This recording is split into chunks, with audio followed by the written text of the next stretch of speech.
la Cour vous donne acte de votre avis. Je sais, elle clôt les débats, met la cause en délibéré et rend son arrêt sur les bancs.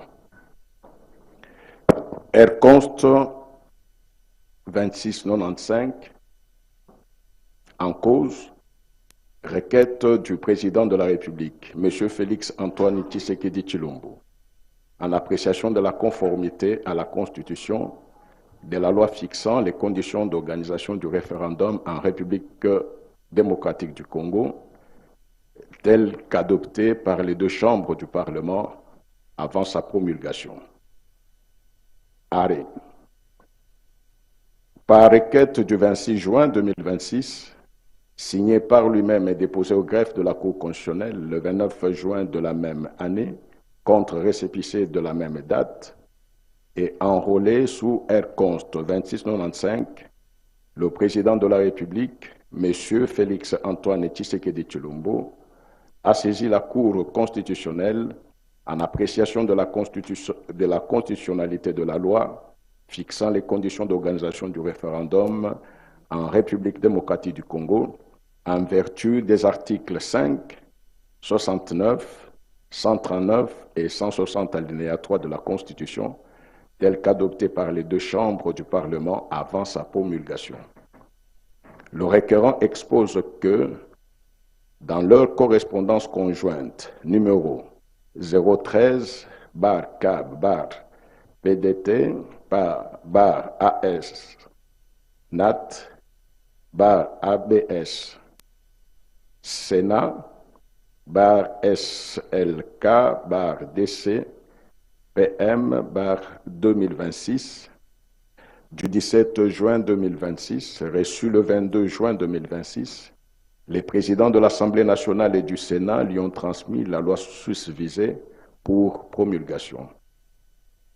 Il poursuit qu'il ressort de cette lettre qu'à l'Assemblée nationale, sur les 384 députés nationaux ayant pris part au vote, 381 ont voté en faveur du texte, un député a voté contre et 2 députés se sont abstenus. Au Sénat, les 89 sénateurs ayant pris part au vote se sont prononcés en faveur de son adoption, sans vote contre ni abstention. Il précise que sa démarche se fonde sur l'article 160 alinéa 3 de la Constitution, qui lui reconnaît le droit de déférer devant la Cour constitutionnelle aux fins d'examen de la conformité à la constitutionnalité une loi ordinaire avant sa promulgation. En appui de sa requête, le requérant a annexé 9 copies de la dite loi, ainsi que la lettre de transmission signée par les présidents de l'Assemblée nationale et du Sénat. Examinant sa compétence, la Cour rappelle qu'au terme de l'article 160 alinéa 3 de la Constitution, elle peut être saisie d'un recours en appréciation de la conformité à la Constitution d'une loi à promulguer par le président de la République, le Premier ministre, le président de l'Assemblée nationale, le président du Sénat ou le 10e des députés ou des sénateurs. Avant de statuer sur la dite compétence en l'espèce, la Cour relève qu'elle est saisie d'un contrôle de constitutionnalité a priori d'une loi. Celui-ci est inspiré de l'idée selon laquelle le pouvoir politique doit être limité par le droit. La Constitution étant non seulement la norme suprême au-dessus de la hiérarchie des normes, mais également la norme fondatrice de l'ordre juridique, requiert de toutes les autorités politiques respect et soumission. Pour la Cour, cette idée qui limite et encadre l'action politique par le droit postule, entre autres, la suprématie de la Constitution sur toutes les autres normes, la protection de l'état de droit contre l'arbitraire du législateur, la garantie de droits et libertés fondamentaux avant même que la loi ne produise ses effets, la séparation des pouvoirs en vertu de laquelle les juges constitutionnels agissent comme gardiens de la Constitution sans se substituer au pouvoir législatif. Elle rappelle par ailleurs que ce contrôle poursuit plusieurs objectifs. En l'occurrence, empêcher l'entrée en vigueur d'une loi contraire à la Constitution, préserver la cohérence de l'ordre juridique, assurer la sécurité juridique et renforcer la confiance des citoyens dans les institutions. La Cour rappelle qu'au terme de l'article 5 de la Constitution, la souveraineté nationale appartient au peuple, tout pouvoir émane du peuple qu'il exerce directement par voie de référendum ou d'élection et indirectement par ses représentants. Aucune fraction du peuple ni aucun individu ne peut s'en attribuer l'exercice. La loi fixe les conditions d'organisation des élections et du référendum.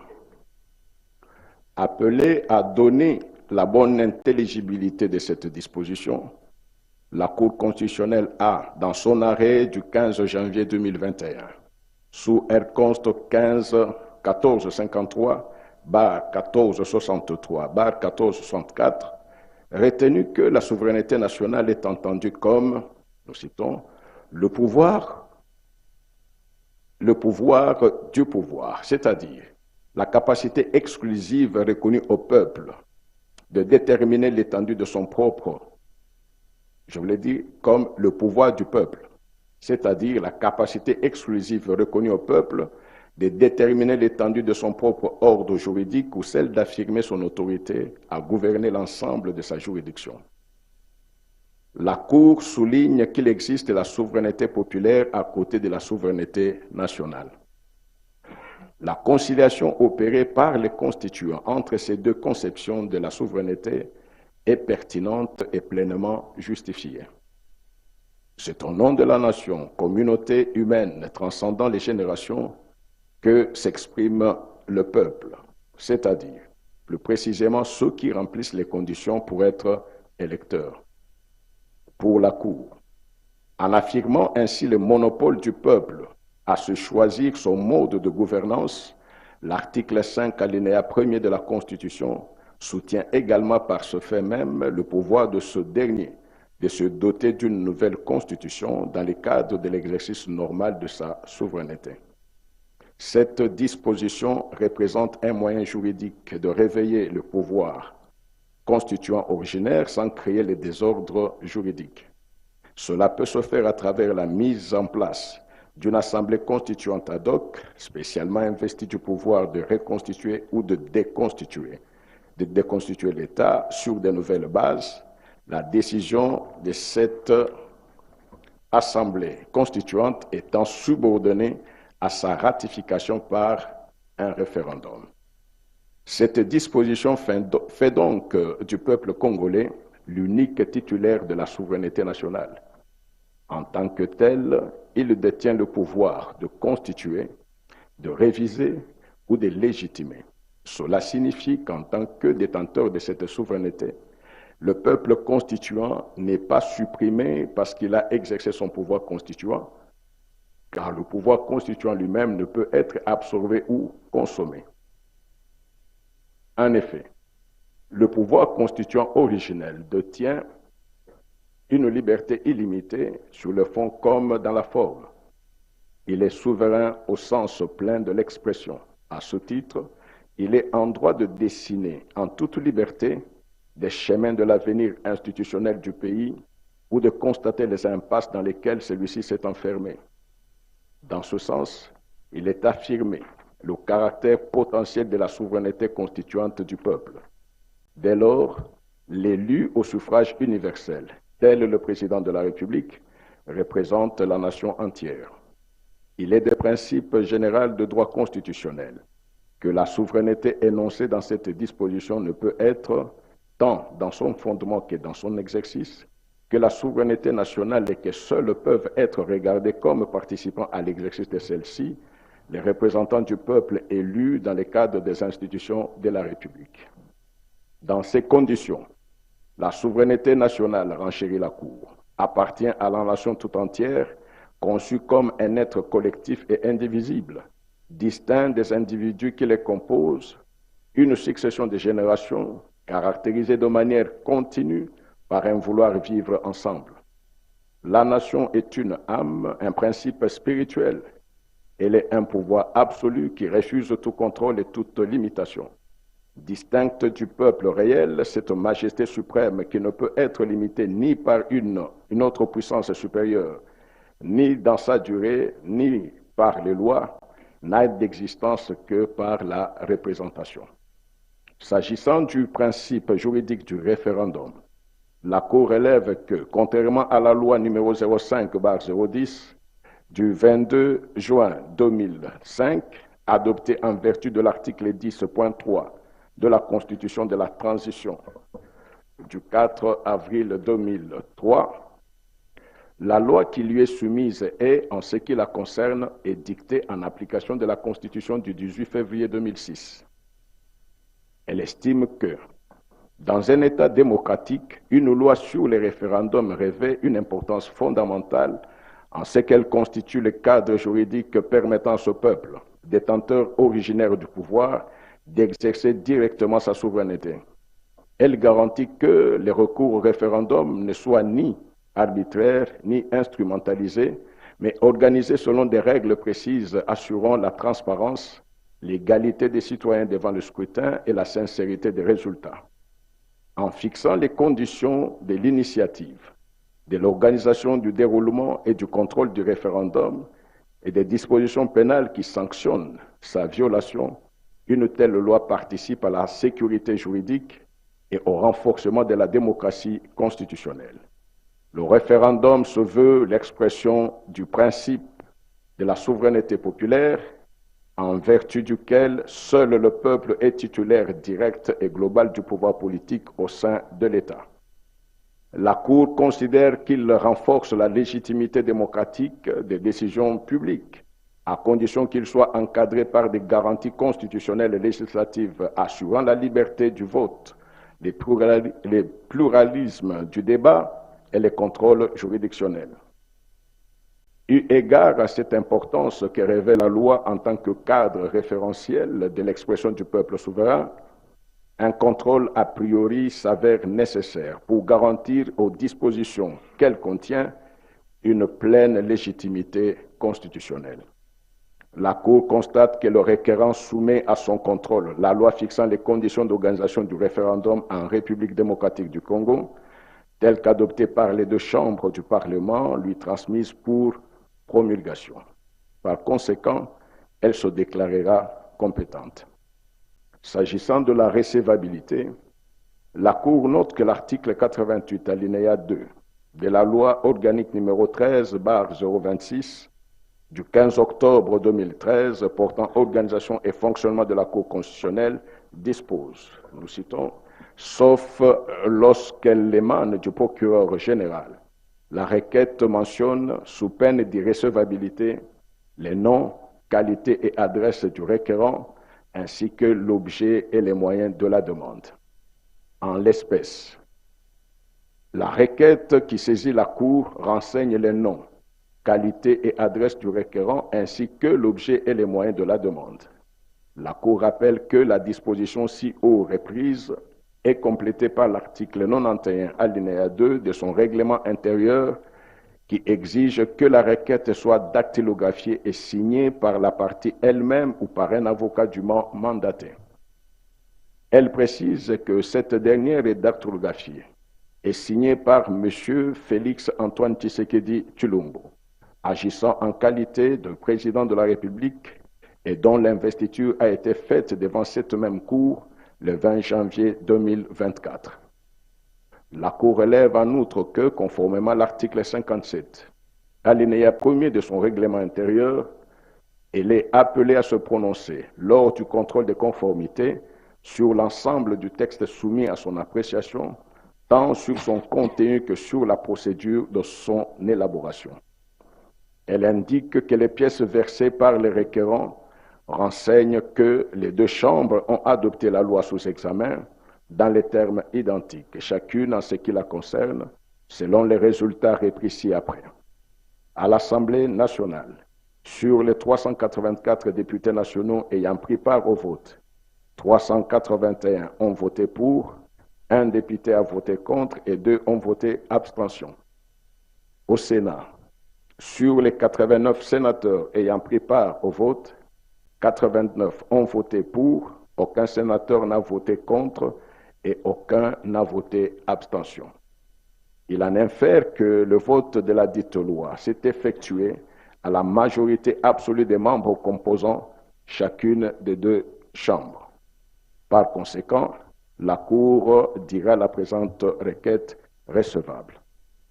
Examinant le texte soumis à son contrôle, article par article, la Cour s'avise à titre liminaire qu'elle fait usage de la faculté reconnue au juge constitutionnel de réécrire les textes qui lui sont soumis, notamment par la technique des réserves d'interprétation telles que mises en œuvre en contentieux constitutionnel.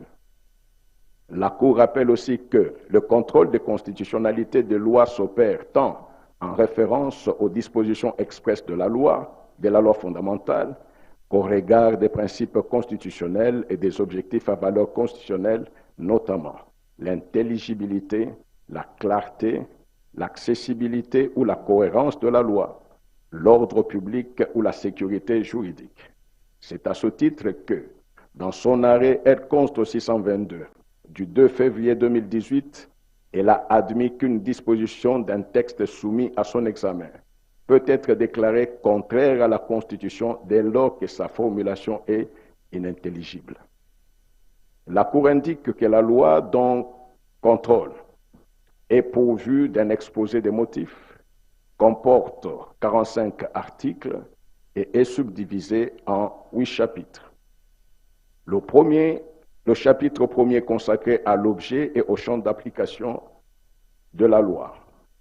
Il comporte 4 articles et va de l'article 1er à l'article 4. L'article 1er fixe les règles relatives à l'objet, à la procédure, à l'initiative et à la convocation du référendum, ainsi qu'aux infractions, aux contentieux et aux sanctions y relatives. Cet article est conforme à la Constitution. L'article 2 porte sur la définition du référendum. Cet article est conforme à la Constitution. L'article 3 est consacré à la participation au référendum pour tout citoyen inscrit sur la liste électorale en fixant l'âge de 18 ans révolu à tout Congolais jouissant de ses droits civiques et politiques et en interdisant à tout électeur de voter plus d'une fois. Cet article est conforme à la Constitution sous réserve que le groupe des mots « droit civique » repris à son alinéa 2 soit lu « droit civil » afin de se conformer à l'article 5, alinéa 5 de la Constitution qui énonce le droit civil et non le droit civique.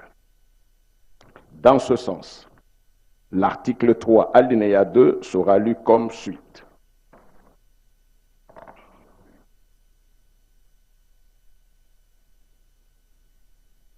Tout Congolais âgé de 18 ans révolu et jouissant de ses droits civils et politiques est appelé à y prendre part en vertu de l'article 5, alinéa 5 de la Constitution. Fin de citation. L'article 4 est relatif à l'objet du référendum en ce qu'il indique que celui-ci peut porter sur toutes les matières d'importance fondamentale pour la vie de la nation, conformément à l'article 5 de la Constitution. Il fait référence aux matières qui peuvent faire l'objet du référendum, à savoir les questions dont la portée excède la gestion courante des affaires publiques et dont les conséquences peuvent influer durablement sur la stabilité des institutions et la destinée nationale. Il fait également état de toute question touchant aux intérêts supérieurs de l'État, à l'intégrité territoriale, aux droits fondamentaux ou à l'avenir politique, économique, social et institutionnel de la République. Cet article est conforme à la Constitution sous réserve que le groupe des mots « toute matière d'importance fondamentale pour la vie de la nation » contenu en son alinéa premier soit entendu dans le sens que les matières d'importance fondamentale visent celle prévue à l'article 2, alinéa 3 de la Constitution, qui concerne le transfert de la capitale du pays dans un autre lieu, à l'article 214, alinéa 2, qui concerne les cas de cession, d'échange ou d'adjonction des territoires, ainsi qu'à l'article 218, alinéa 3, relatif au cas de révision de la Constitution. Les matières d'importance fondamentale pour la vie de la nation devraient aussi être entendues dans le sens de l'article 5, alinéa 1er de la Constitution et du principe général du droit constitutionnel selon lequel le peuple seul détient l'exercice direct de la souveraineté nationale tel qu'invoqué ci haut. Il a le pouvoir, en tant que pouvoir initial, autonome et inconditionnel, de solliciter ou d'initier l'adoption d'une nouvelle constitution. Dès lors, pour la Cour, en précisant ainsi le champ d'application du référendum, les deux autres alinéas de cet article doivent être considérés comme étant supprimés de la loi. Le chapitre 2 est intitulé « De l'initiative et de la convocation du référendum » et va de l'article 5 à l'article 9. L'article 5, alinéa 1er, détermine les titulaires du droit d'initiative du référendum. Il s'agit du président de la République, du gouvernement, après délibération en Conseil des ministres, de la moitié des membres de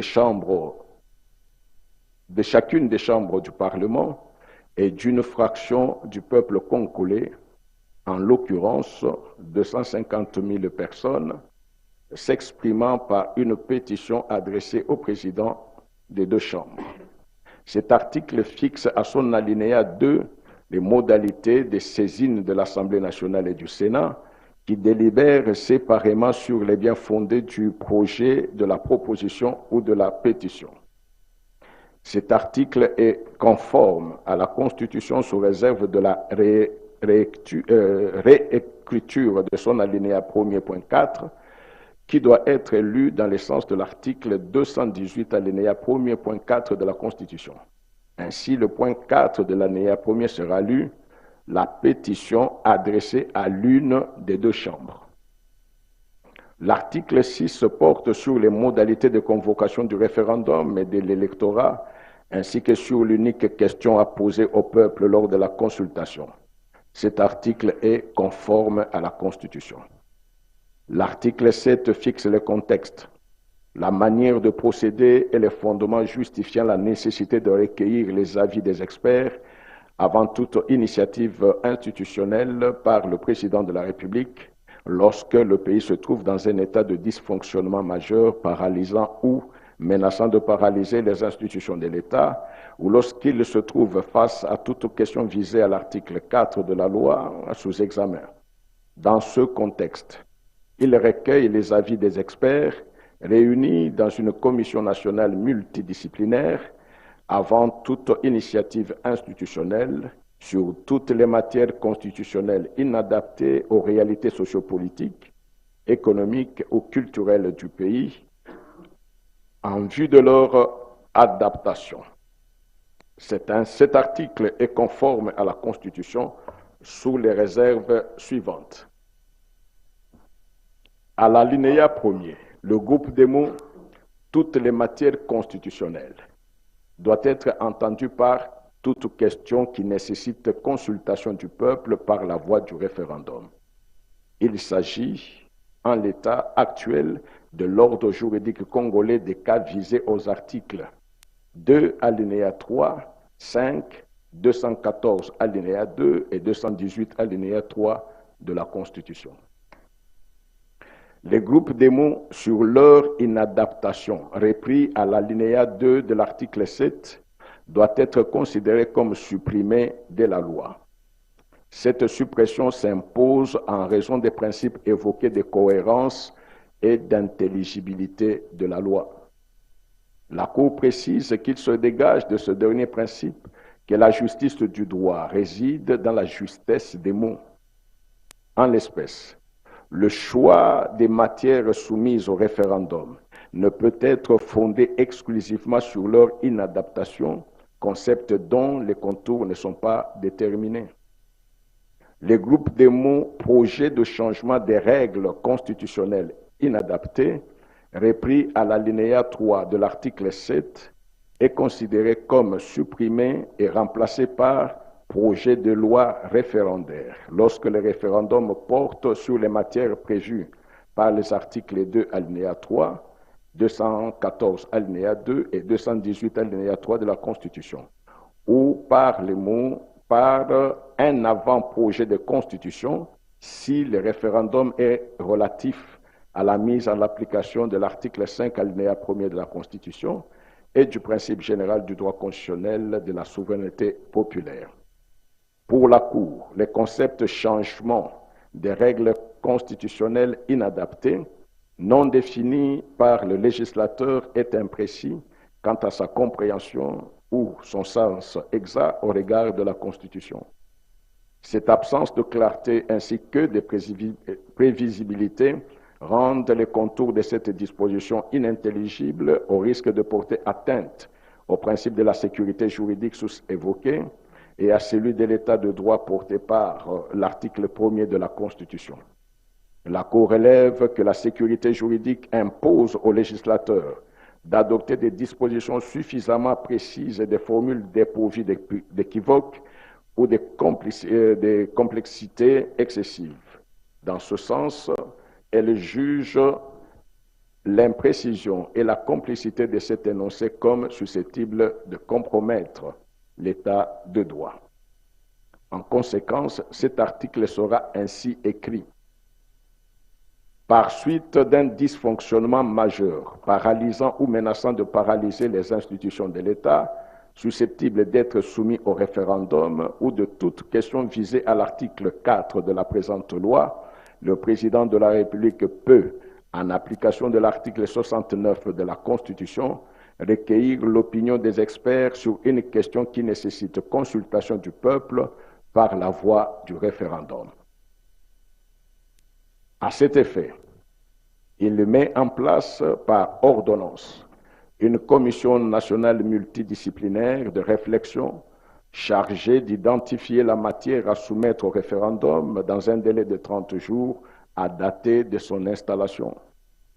Lorsque la matière à soumettre au référendum se rapporte à l'adoption d'une nouvelle constitution, la mise en place par le président de la République de la commission nationale multidisciplinaire de réflexion est subordonnée à une saisine préalable par une pétition d'une fraction du peuple congolais, en l'occurrence 250 000 personnes, s'exprimant pour une nouvelle constitution. La Commission nationale multidisciplinaire de réflexion dépose son rapport auprès du président de la République, le cas échéant, accompagné d'un avant-projet de loi référendaire lorsque le référendum porte sur les matières prévues par les articles 2 alinéa 3, 214 alinéa 2 et 218 alinéa 3 de la Constitution, ou d'un avant-projet de constitution si le référendum est relatif à la mise en application de l'article 5 de la Constitution et du droit reconnu à tout peuple à exercer la souveraineté nationale. L'article 8, alinéa 1er, fait état de la possibilité pour le président de la République, après consultation des présidents de deux chambres du Parlement, du Premier ministre, des présidents du bureau des assemblées provinciales, des gouverneurs des provinces et d'autres personnalités sociopolitiques, d'initier le changement des règles constitutionnelles suivant les propositions des experts. Cette disposition est conforme à la Constitution, sous réserve qu'elle soit lue comme suit. Nous citons.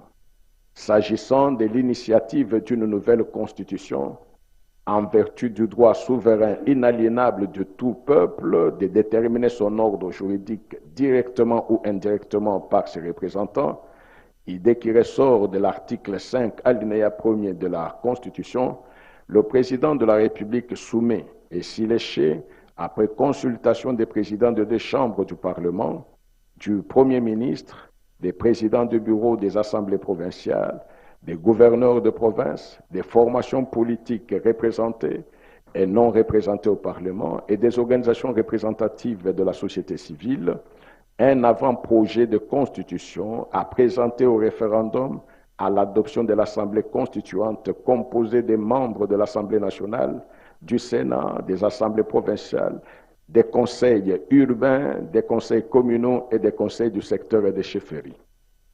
La nouvelle rédaction de l'article 8 prend en compte les termes de l'alinéa 2 qui, devenu inapproprié, doit être remplacé par les dispositions déterminant la procédure à suivre en cas de référendum portant sur les matières prévues aux articles 2 alinéa 3, 214 alinéa 2 et 218 alinéa 3 de la Constitution. Il sera formulé comme suit, nous citons.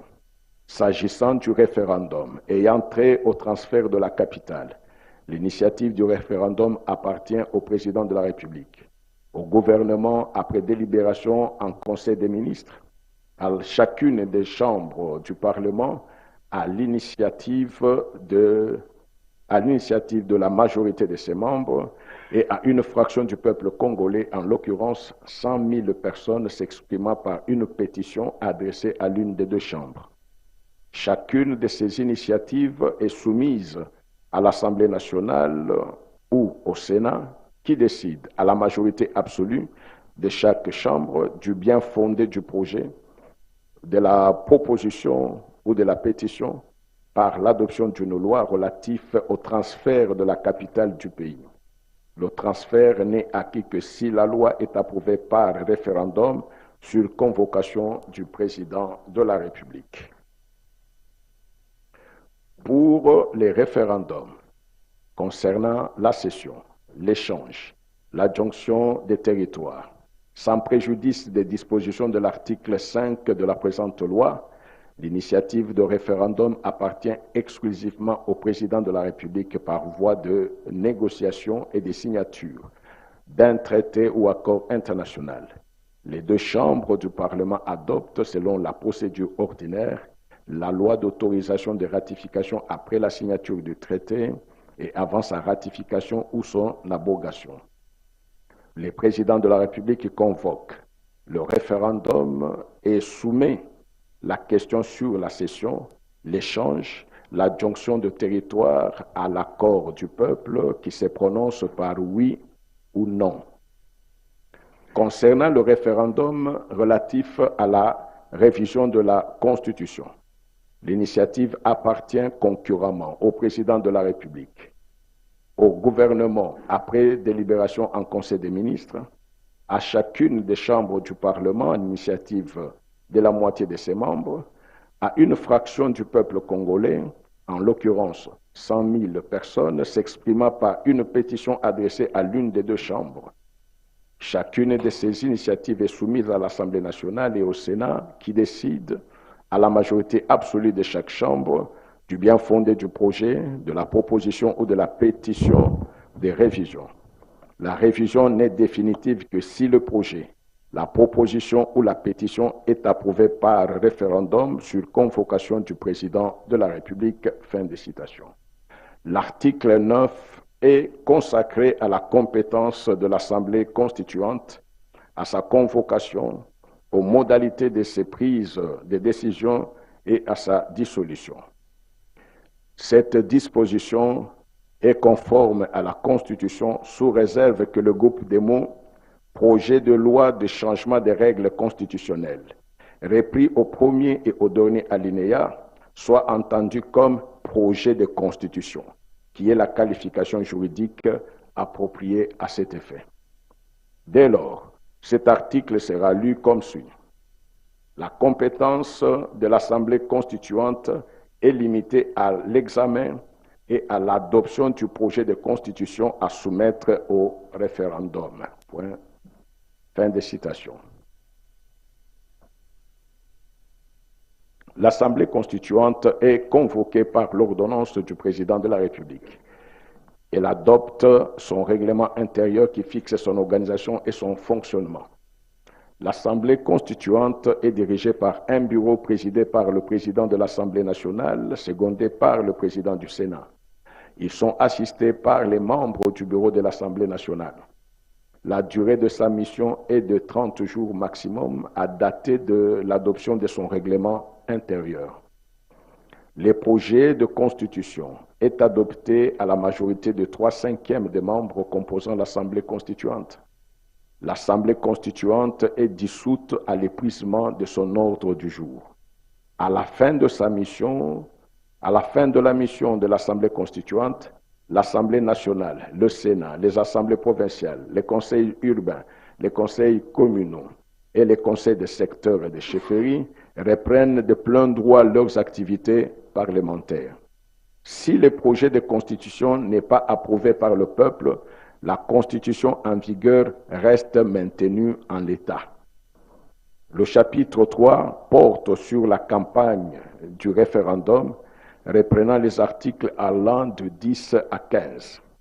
L'article 10 porte sur la vulgarisation de la Commission électorale nationale indépendante par la Commission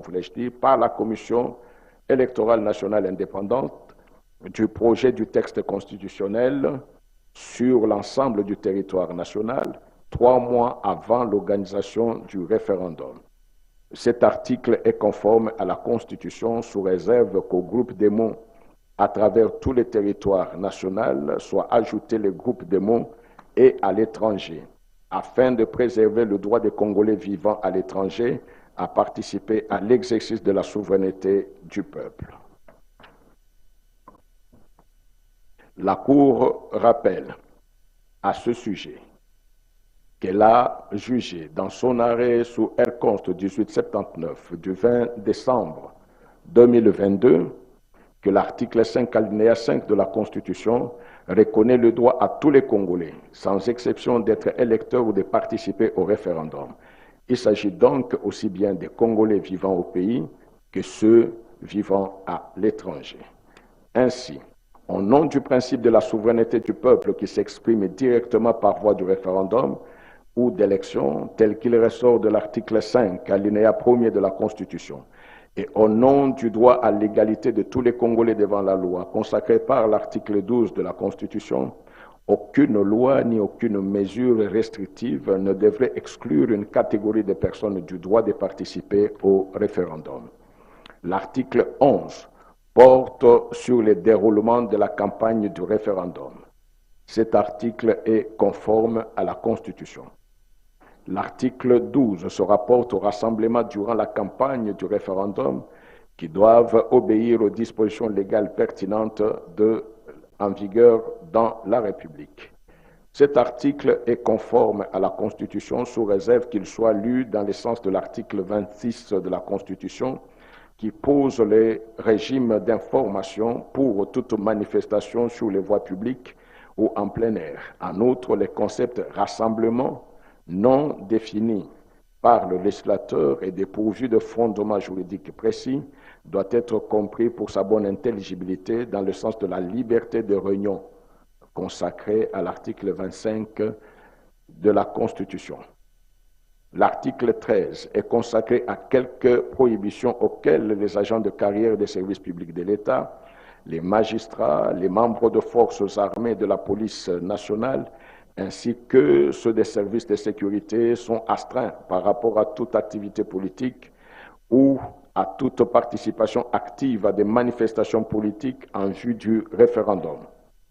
Autant il interdit l'affichage des manifestes,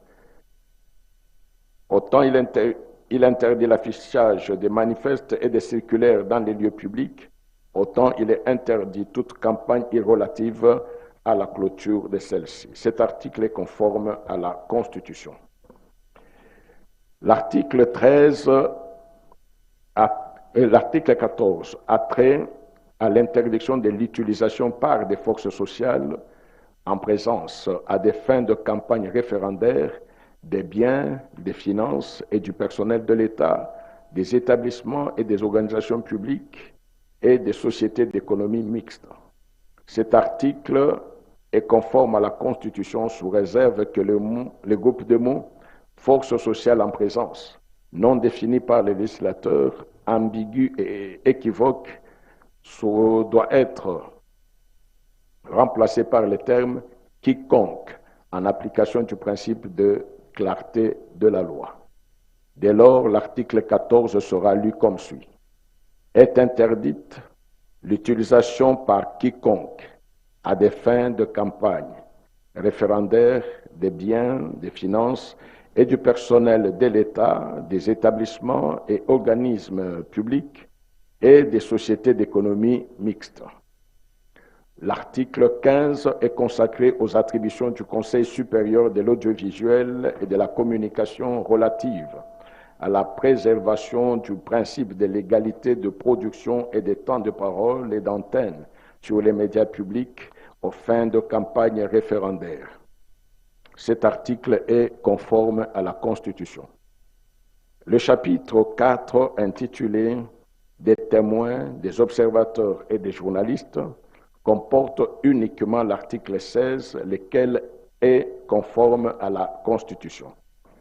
Le chapitre 5, qui traite des opérations du référendum, comprend uniquement l'article 17, lequel est conforme à la Constitution. Le chapitre 6, qui se rapporte au contentieux du référendum, comprend les articles allant de 18 à 24. L'article 18 reconnaît la Cour constitutionnelle en tant que seule juridiction compétente en matière de contentieux du référendum. Cet article est conforme à la Constitution. L'article 19 édicte les règles de mise en œuvre du contentieux du référendum en précisant le délai de recours, les parties au contentieux ainsi que la procédure à suivre. Cette disposition est conforme à la Constitution sous réserve qu'elle soit lue dans le sens de l'article 1er de la Constitution. Cette disposition légale est libellée comme suit. Peuvent former un recours en contestation des opérations ou des résultats des opérations du référendum devant la Cour constitutionnelle dans les 8 jours ouvrables suivant la publication des résultats provisoires par la Commission électorale nationale indépendante. A. Le procureur général près la Cour constitutionnelle pour l'intérêt général. B. Tout parti politique ou regroupement politique justifiant d'un intérêt. Le recours est formé par voie de requête, sauf pour le procureur général qui saisit la Cour par voie de réquisitoire. Le recours est examiné sans frais et suivant la procédure en matière de contestation électorale. Fin de citation. La réserve tient de ce que cet article limite les titulaires du droit de contester les opérations ou les résultats des opérations du référendum. Pour la Cour, en effet, on ne peut reconnaître le droit d'initier un référendum à une personne ou à une institution donnée, tout en lui privant celui de contester les résultats issus de cette même opération. La Cour estime, en vertu des principes de l'État de droit et de celui de la cohérence de la loi sus-évoquée, qu'en sus du procureur général près la Cour constitutionnelle, des partis et regroupements politiques justifiant un intérêt doivent être reconnus comme titulaires du droit de contester les opérations ou les résultats des opérations référendaires devant la Cour constitutionnelle, le président de la République, le gouvernement, après délibération en Conseil des ministres, la moitié des membres de chacune des chambres du Parlement et une fraction du peuple congolais, en l'occurrence 100 000 personnes. L'article 20 fixe le délai de l'examen du contentieux du référendum par la Cour constitutionnelle dès sa saisine sous peine de validation définitive des résultats provisoires proclamés par la Commission électorale nationale indépendante. Cet article est conforme à la Constitution.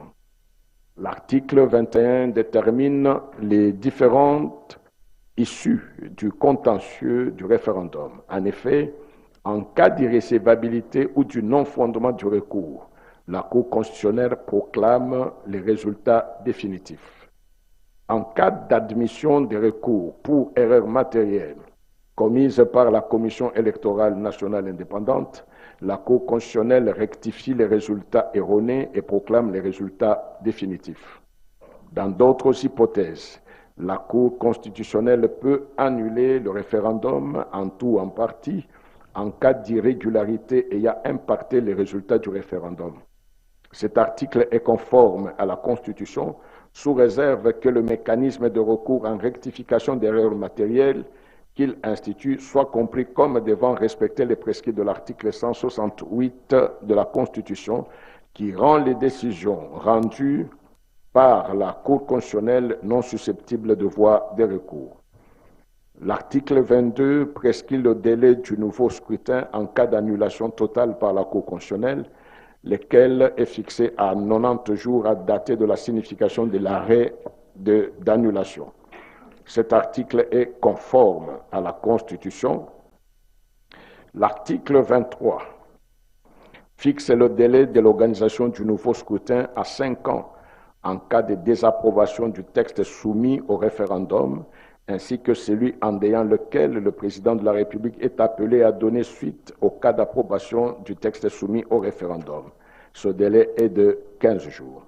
Cet article est conforme à la Constitution sous réserve que soit assuré l'objectif à valeur constitutionnelle d'intelligibilité et de clarté de la loi. Le groupe démo donné suite au référendum dans le délai de 15 jours contenu à son alinéa 2 n'est pas précis pour déterminer la procédure à suivre par le président de la République. Afin de prévenir tout recours au procédé ambigu et incertain, il doit être remplacé par promulguer la loi référendaire ou la Constitution selon le cas dans un délai de 15 jours. À défaut de le faire, en déant ce délai, la loi référendaire ou la nouvelle Constitution adoptée au référendum entre en vigueur. L'article 24 détermine les conditions de notification et d'instruction du contentieux du référendum, lesquelles doivent être conformes à la loi numéro 06/006 du 9 mars 2006 portant organisation des élections présidentielles, législatives, provinciales, urbaines, municipales et locales, telles que modifiées et complétées à ce jour. Cet article est conforme à la Constitution. Le chapitre 7 est relatif aux dispositions pénales. Il comprend les articles allant de 25 à 43. L'article 25 réprime par l'expulsion toute personne sans qualité ayant pénétré dans les lieux de vote, des dépouillements ou des compilations pendant les opérations, et prévoit l'établissement d'un procès verbal et sa transmission à l'autorité judiciaire compétente en cas de résistance ou de récidive, et la peine de servitude pénale de 10 à 30 jours ou d'une amende de 500 000 à 1 million de francs congolais ou de l'une de ces peines seulement. Cet article est conforme à la Constitution. L'article 26 assure la sérénité du bureau de vote en incriminant les faits d'introduire des boissons alcoolisées ou des stupéfiants dans un bureau de vote. Cet article est conforme à la Constitution. L'article 27 punit, à l'exception des membres de forces armées et de la police nationale congolaise, régulièrement requis, tout celui qui introduit ou tente d'introduire dans un bureau de vote des armes à feu ou blanches, apparentes ou cachées. Cet article est conforme à la Constitution. L'article 28 réprime le fait de se livrer à la campagne du référendum en dehors de la période légale, dans le but d'assurer le respect du délai imparti pour la campagne. Cet article est aussi conforme à la Constitution. L'article 29 réprime toute entrave, toute interdiction ou cessation de toute manifestation, rassemblement ou expression d'opinion pendant la campagne du référendum en vue de garantir l'expression de la démocratie. Cet article est conforme à la Constitution. L'article 30 garantit la publicité du référendum. Il sanctionne l'effet de détruire les affiches, les photos ou autres effigies de propagande du référendum. Cet article est conforme à la Constitution.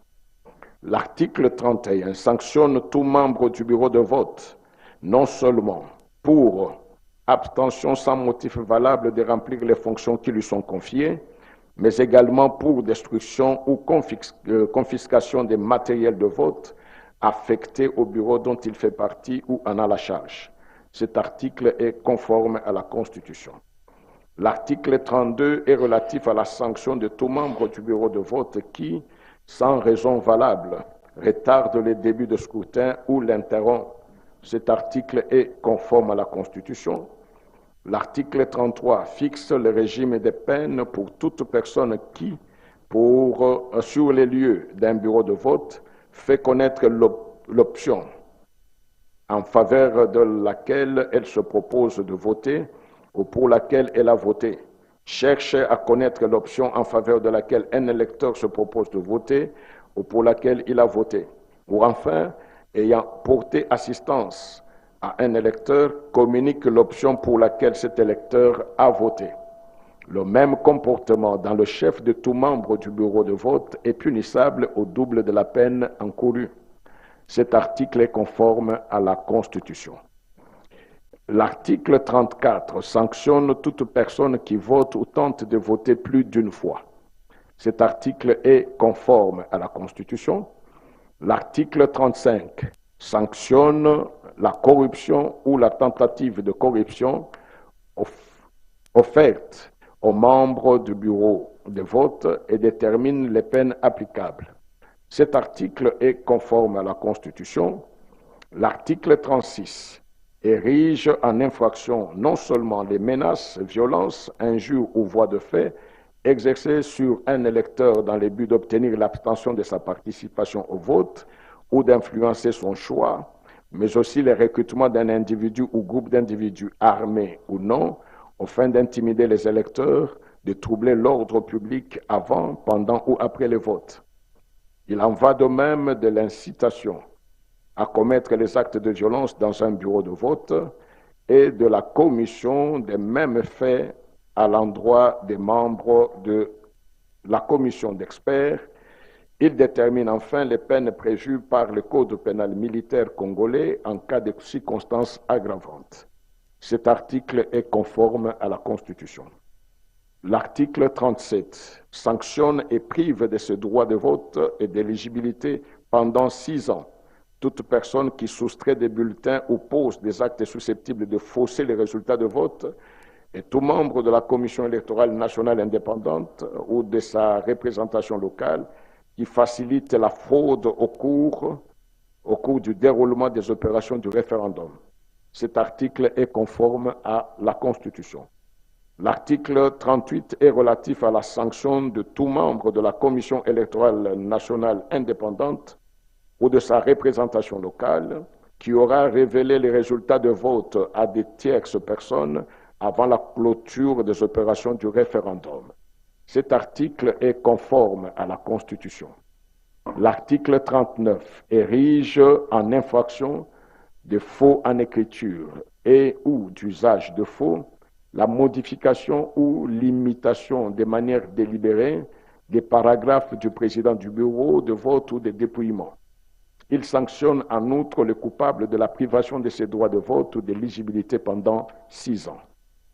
Cet article est conforme à la Constitution. L'article 40 est relatif à la sanction et à la peine privative de droit de vote et d'éligibilité pendant 6 ans de toute personne qui vote ou se présente pour voter sous le nom d'un autre électeur ou encore qui vote sans en avoir le droit. Les membres du bureau de vote qui aura permis ou aidé à commettre ces infractions est puni du double de ces peines.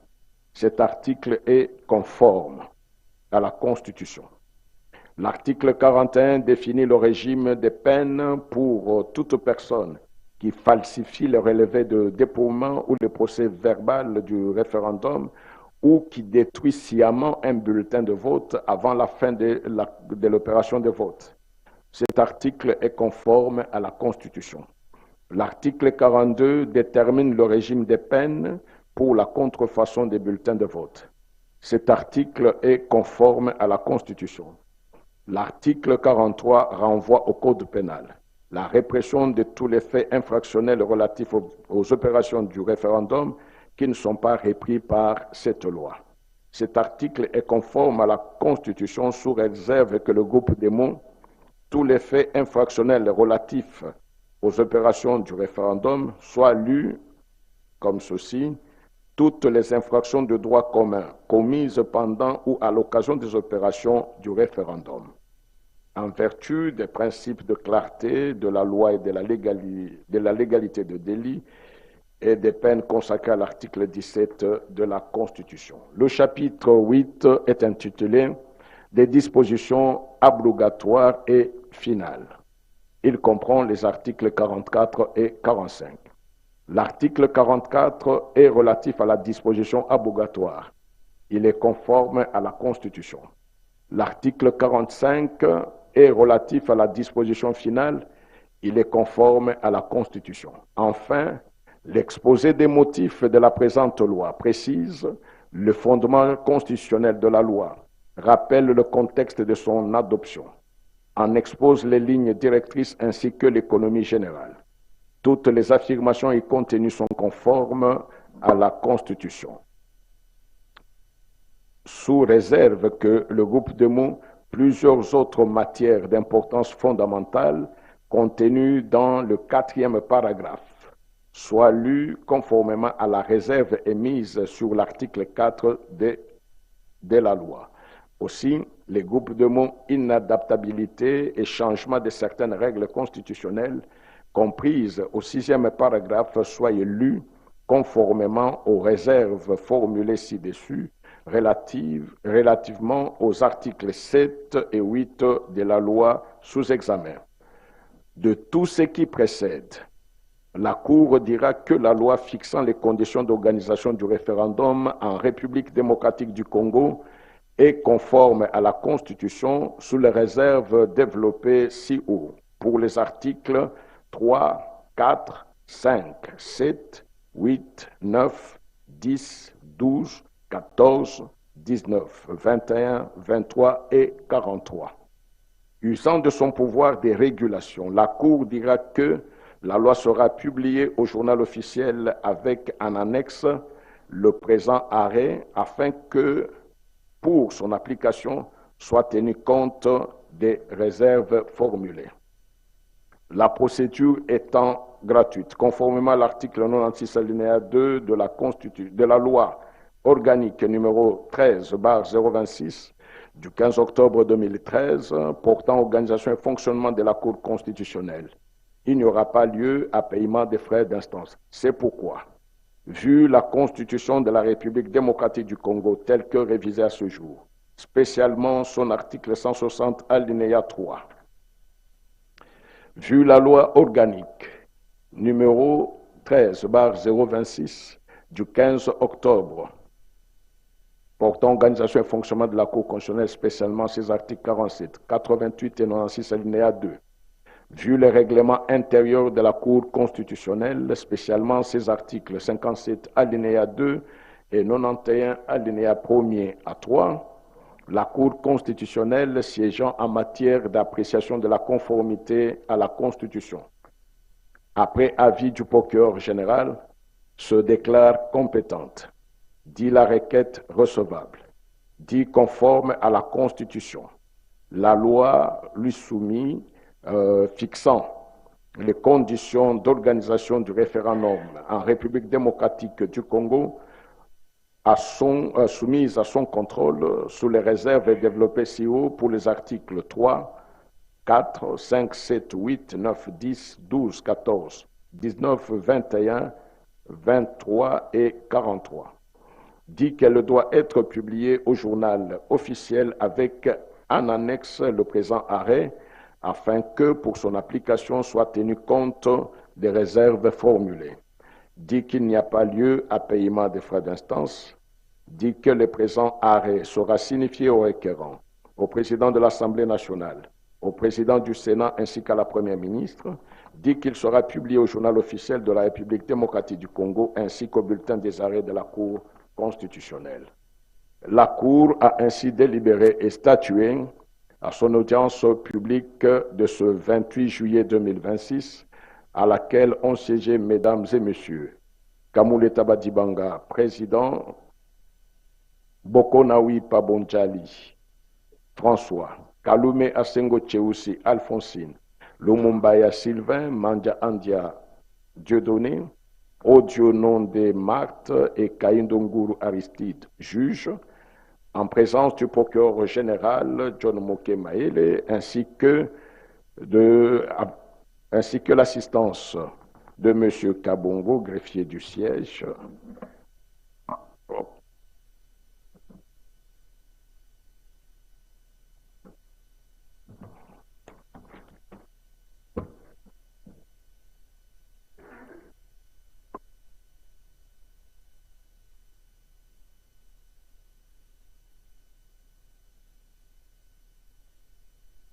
La Cour vient de se prononcer sur cette requête introduite par le chef de l'État. Et toutes les dispositions presque sont conformes à la Constitution. Donc rien n'empêche que cette loi référendaire soit soumise au peuple souverain conformément à l'article 5 de la présente Constitution. La souveraineté revient au peuple. Prince Moupoui.